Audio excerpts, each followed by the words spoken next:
చాలా మంది couple pregnancy కోసం ట్రై చేస్తున్నప్పుడు వాళ్ళకి ఎప్పుడైనా పీరియడ్ మిస్ అయింది అని అనుకోండి. వాళ్ళు వెంటనే యూరిన్ ప్రెగ్నెన్సీ టెస్ట్ చేసుకుంటారు. సో, ఇలా యూరిన్ ప్రెగ్నెన్సీ టెస్ట్ చేసుకున్నప్పుడు ఆ కిట్‌లో మనకి యూజువల్‌గా 2 డార్క్ లైన్స్ ఒస్తాయి. 2 డార్క్ లైన్స్ వచ్చింది అంటే ప్రెగ్నెన్సీ కన్ఫర్మేషన్ అయినట్టు. కానీ కొంతమందిలో ఈ టెస్ట్ చేసినప్పుడు ఒక లైన్ అనేది లైట్‌గా ఒస్తది. అంటే చాలా వీక్ పాజిటివ్ అంటామనమాట. అంటే డార్క్‌గా కనిపించదు. చాలా లైట్‌గా కనిపిస్తుంటుంది. 1 లైన్ అండ్ 1 లైన్ డార్క్ ఉంటుంది. సో, ఇలా లైట్‌గా లైనొచ్చింది అనంటే దాని అర్థం ఏంటి? ప్రెగ్నెన్సీ ఉన్నట్టా? లేనట్టా? అని చాలా మందికి సందేహాలుంటాయి. హలో అండి. నేను doctor Nayani. Consultant and 49 hospitals Karimnagar branch.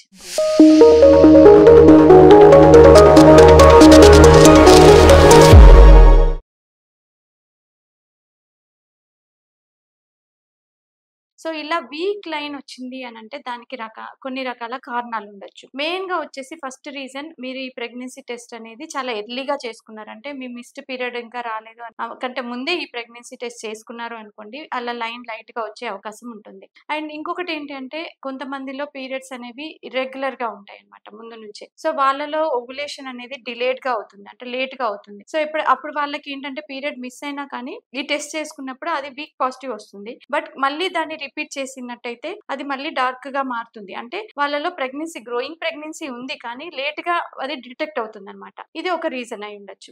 And third important reason ఏంటి అనంటే ప్రెగ్నెన్సీ అనేది గర్భసంచిలో కాకుండా కొన్ని కొన్ని సార్లు ట్యూబ్స్‌లో పెరగొచ్చు. దీన్ని ఎక్టోపిక్ ప్రెగ్నెన్సీ అంటారు. సో, ఇలా ఎక్టోపిక్ ప్రెగ్నెన్సీ ఉన్న టైంలో కూడా మనకి ఈ మిస్డ్ పీరియడ్ తర్వాత ఈ టెస్ట్ అనేది చేస్తే అందులో వీక్ లైన్ అనేది లైట్‌గా లైన్ అనేది వస్తుందన్నట్టు. సో, ఇప్పుడు మనకి యాక్చువల్‌గా ఎందుకు ఈ ప్రెగ్నెన్సీలో మనకి యూరిన్ టెస్ట్‌లో ఈ లైన్ రావటం ఇదంతా ఏంటి అనంటే ఇది మనకు బాడీలో ఏమవుతుందంటే ఎప్పుడైతే ప్రెగ్నెన్సీ పాజిటివ్ వచ్చిందంటే తయారైన పిండం నుంచి మనకి బాడీలో కొన్ని రకాల ఒక హార్మోన్ రిలీజ్ అవుతుంది. ఏంటంటే హెచ్‌సీజీ హ్యూమన్ కొరియానిక్ గోనాడోట్రోపిన్ అనే ఒక హార్మోన్ అది బ్లడ్‌లో రిలీజ్ అవుతుంది. అది అలాగే యూరిన్‌లో కూడా మనకి ఆ హార్మోన్ కనిపిస్తుందన్నమాట. సో, ఆ హార్మోన్ లెవెల్స్‌ని డిటెక్ట్ చేయడమే ఈ ప్రెగ్నెన్సీ టెస్ట్ ఒక ముఖ్య ఇదన్నమాట. సో, ఆ హార్మోన్ అనేది యూజువల్‌గా ఇప్పుడు మనకి ఉన్న కిట్స్ అన్ని కూడా చాలా సెన్సిటివ్. అంటే మన బ్లడ్‌లో ఈ వాల్యూస్ అట్‌లీస్ట్ ఒక 30 మిల్లీ ఇంటర్నేషనల్ యూనిట్స్ లేదా 40 ఇంటర్నేషనల్ యూనిట్స్ ఉన్నా కూడా ఇది మనకి యూరిన్‌లో తెలిసిపోతుంది. కానీ ఎప్పుడైతే మరి ఇలా యూరిన్‌లో ఈ టెస్ట్ చేసుకున్నప్పుడు అది వీక్‌గా వచ్చింది అంటే నెక్స్ట్ ఏం చేయాలి? దాన్ని ఎలా కన్ఫర్మ్ చేసుకోవాలి? నిజంగా ప్రెగ్నెన్సీ ఉన్నట్టా? లేనట్టా? అనేది ఎలా చేసుకోవాలి? స్కానింగ్ ఏమైనా చేసుకోవాలా? ఏంటి అని అందరూ అడుగుతుంటారు. సో, దీనికి ఏంటంటే బేసిక్‌గా ఒకవేళ మీకు ఈ సింప్టమ్స్ ఏమీ లేవు అనంటే మళ్ళీ ఆ టెస్ట్‌ని మీరు 2 డేస్ తర్వాత రిపీట్ చేయొచ్చు. సో, అప్పుడు గనుక అది మరి డార్క్‌గా వచ్చింది అనంటే ప్రెగ్నెన్సీ గ్రో అవుతున్నట్టు. లేదు మళ్ళీ అలానే వీక్‌గా వచ్చింది లేదా మీకు ఇంకేమైనా కడుపు నొప్పి, గిడ్డినెస్ రావడము, స్పాటింగ్ రావడము ఇట్లాంటివి ఏమైనా ఉన్నాయి అనంటే వెంటనే మీరు బ్లడ్ టెస్ట్ చేయించుకోవాల్సుంటుంది.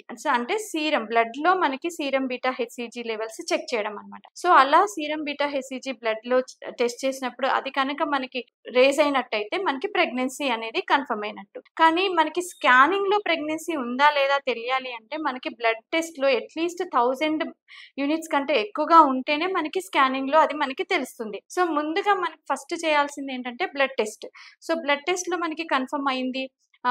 ప్రెగ్నెన్సీ లెవెల్స్‌లోనే ఉన్నాయి. అంటే 25 మిల్లీ ఇంటర్నేషనల్ యూనిట్స్ కంటే ఎక్కువగా ఉంది అనంటే దాంట్లో పాజిటివ్ అని ఇస్తాం. సో, మనకిది గ్రోయింగ్ ప్రెగ్నెన్సీయా కాదా? మరి తక్కువ లెవెల్స్ ఉన్నాయి. స్కాన్‌లో మనకి ప్రెగ్నెన్సీ తెలవదు.